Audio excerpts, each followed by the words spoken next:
the president issued the invitation, but he did. They had the meeting. It was said to be very sober, at least in public, but we learned afterward that the president said to Trump, we're not going to pay for your wall. Do you have any sense of whether the Mexican government was taking this possibility seriously that Trump could be president of the United States? Well, that's what Peña Nieto, the president here, said. That was his defense on why he would invite Trump to Mexico. And now that looking back now at that, maybe he had some foresight. And I was asking people at the Mexico City restaurant, what do you think about that? Because Peña Nieto took the biggest hit for that. His popularity dropped to the low 20s, the lowest of any modern Mexican president. And they said, well, maybe he was onto something right now. And we'll have to hear from Mexican officials. There was a meeting late last night at Los Pinos, which is the Mexican White House, and we'll see what Mexican officials say later today, especially about the condition of the peso. Carrie, you've reported there for several years and spent a lot of time on the border. How much does Mexico's economy interconnect with the United States? Oh, a tremendous amounts. The U.S. is Mexico's #1 trading partner.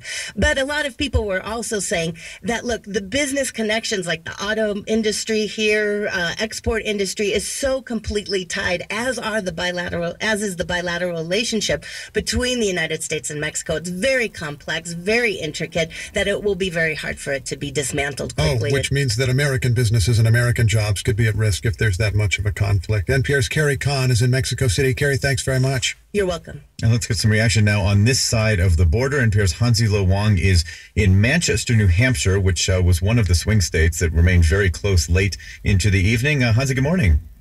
Good morning, David. So where are you taking in reaction to this election win by Donald Trump? Well, I'm here in downtown Manchester at the Red Arrow Diner. It's a popular campaign stop. In fact, I've been there. That's that famous political gathering place, right? There's at this booth I'm at, there's a plaque that says Donald Trump sat here. So this is where he stopped by right before the New Hampshire primary. He kept the seat warm for you, I guess.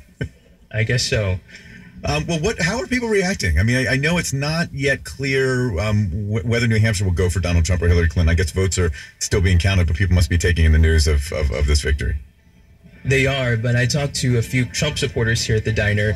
They're very jazzed that Donald Trump is a president-elect. I talked to Tisha O'Keefe. She's from Wolfboro, New Hampshire. She wore a red cap, the Make America Great Again, sitting at the counter, and she's been up since 7 a.m. yesterday volunteering for the campaign. Here's what she told me. I feared what Hillary represented far more than what I fear of the unknown with, the loudmouth Trump. Our country was not going to be safer. Our economy wasn't going to get better.